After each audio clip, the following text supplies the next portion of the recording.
E aí você pergunta, e a Inglaterra? A Inglaterra não estava interessada em colonizar. Por quê? Porque ela tinha os corsários. Quem eram os corsários? Os corsários eram os piratas oficiais da rainha da Inglaterra. Então, olha a malandragem da Inglaterra. Eles esperam os portugueses e espanhóis pegarem riquezas, e quando eles estão nos navios levando essas riquezas para a Europa, os piratas oficiais da Inglaterra assaltam esses navios. E você fala, mas não tem a colonização lá na América do Norte, que vai surgir os Estados Unidos, o grande Estados Unidos, que é exemplo de tudo para um monte de gente, como se lá fosse a perfeição e a maravilha? Muito bem, não é uma ação sistemática da Inglaterra, essa é a diferença. E quando Portugal e Espanha falam, vamos colonizar, a Inglaterra não está preocupada. Então quem vai para lá são alguns fugitivos de perseguição religiosa. Porque quando a gente estuda a Reforma Protestante, você aprende que teve vários movimentos, mas a Inglaterra é fundada por Henrique VIII, a Igreja Anglicana.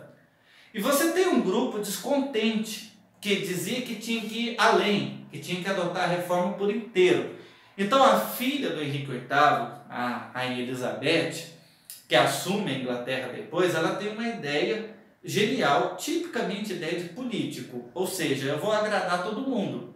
Então a Igreja Anglicana ela se torna uma igreja que tem uma liturgia católica e uma teologia protestante.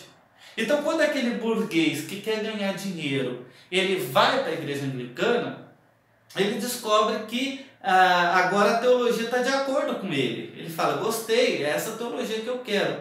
E aquele camponês que ele quer ir na missa domingo e cumprir aquele ritual, ele não percebe diferença, porque a liturgia está católica. Então ela consegue dar uma amenizada. Mas você tem um grupo, principalmente dentro da burguesia, que vai dizer, essa reforma ficou na metade do caminho, nós precisamos purificar a Igreja Anglicana dos resquícios da Igreja Católica que ainda estão nela. E aí surge o grupo dos puritanos. E esses puritanos, eles eram vários grupos, mas você tem alguns mais famosos. Você tem um grupo que vai dizer que quem deve governar uma igreja é um grupo de presbíteros. Então vão surgir os presbiterianos. E tem um outro grupo que vai dizer que quem tem que governar a igreja é ela mesma, ou seja, tem que ter uma assembleia geral, tem que ser uma decisão feita democraticamente com a congregação. Então surgem os congregacionais, presbiterianos e congregacionais. Dentro dos congregacionais surge um grupo que diz, não, esse negócio de batizar criança está errado. Eles vão ser influenciados pelos anabatistas, de que tem que batizar adultos, e aí surge a Igreja Batista. Então, entre os puritanos, você tem batistas e presbiterianos como os principais grupos. Eu digo isso porque existe até hoje. Então, é algo que você vê que a história não está tão distante da sua realidade. E aí esse pessoal é perseguido na Inglaterra por uma série de fatores, não cabe agora, e eles fogem para os Estados Unidos, que não se chamava Estados Unidos, é claro. Eles fogem para essa região. Por que para essa região também? Porque, veja, Portugal e Espanha, eles estão interessados na área equatorial, na área tropical. Por quê? Porque o clima dos Estados Unidos é o mesmo da Europa. Então, não faz sentido eles atravessarem o oceano e chegar lá, eles encontrarem a mesma coisa que eles já têm na terra deles. E por isso que a Inglaterra também não está interessada em colonizar, porque ela fala assim, o que eu vou plantar lá é o que eu já planto aqui. Então, negócio para a Inglaterra é assaltar os navios que estão investindo nessa região tropical, onde eles podem plantar, fazer várias coisas que eles não poderiam fazer no clima da Europa.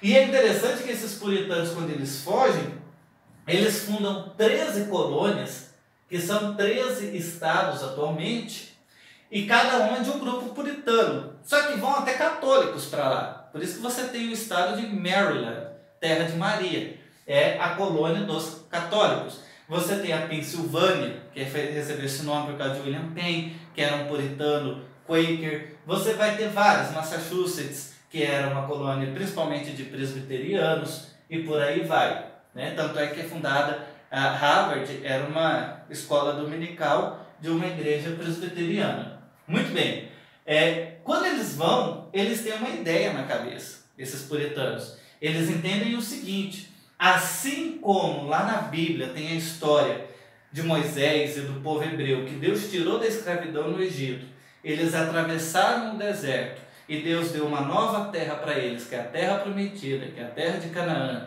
e escolheu eles para ser o grande povo de Israel, o povo sacerdote. Nós também somos o povo escolhido de Deus agora. Nós estamos saindo da perseguição da Inglaterra. Assim como eles atravessaram o deserto, nós vamos atravessar o oceano e vamos chegar na nossa Canaã, a nossa terra, que nós vamos começar uma nova nação escolhida por Deus. Então essa doutrina é chamada de destino manifesto, que existe até hoje na cabeça dos americanos, dos norte-americanos, estadunidenses, que é o termo correto, de que eles são o povo escolhido para ser o sacerdote do mundo. Surge aqui essa ideia. Bom, Portugal e Espanha, então como eu disse para você, Portugal a partir de 1530 começa a mandar expedições. A Espanha já está lá. Agora, por que a Espanha está lá? Qual foi a motivação dela? Lembra que no século XVI nós estamos no contexto do mercantilismo. O que é o mercantilismo? É aquela teoria de que o rei ou o Estado deve controlar a economia do seu país para que ele exporte mais e importe menos, para que ele tenha uma balança comercial favorável, e essa balança comercial favorável seja contabilizada em ouro e metais preciosos. Então, se ela exportar mais e importar menos, ela vai ter mais metais preciosos, e tendo mais metais preciosos, ela vai ser a nação mais rica, mais poderosa. Quando eles veem que tem essas terras e que essas terras têm muito ouro, muita prata, eles ficam loucos. Eles dizem: cara, se a gente for lá e trouxer esses metais preciosos para o nosso país, nós vamos ser os mais poderosos. Então a motivação principal é essa. Agora toma muito cuidado em qualquer prova que você for fazer. Essa não era a única motivação. Assim como muitos puritanos ingleses tinham na cabeça que Deus tinha escolhido eles, do ponto de vista protestante, para construir um reino de sacerdotes aqui, os portugueses e espanhóis também têm na cabeça que Deus escolheu eles. Mas para quê? Para expandir a fé católica. Por quê? Porque tem a reforma protestante. Se a reforma protestante estava dividindo a Europa, e Portugal e Espanha permaneceram fiéis à Igreja Católica, eles diziam: nós temos que ir lá evangelizar essa galera antes que os protestantes façam. E de fato os protestantes vão tentar. Nós vamos ter mais para frente uma invasão holandesa no nordeste do Brasil que vai ser feita por protestantes. Então existia esse perigo. Então o que acontece? É fundada uma ordem católica chamada de jesuítas. E os jesuítas, eles têm essa missão, espalhar essa fé católica.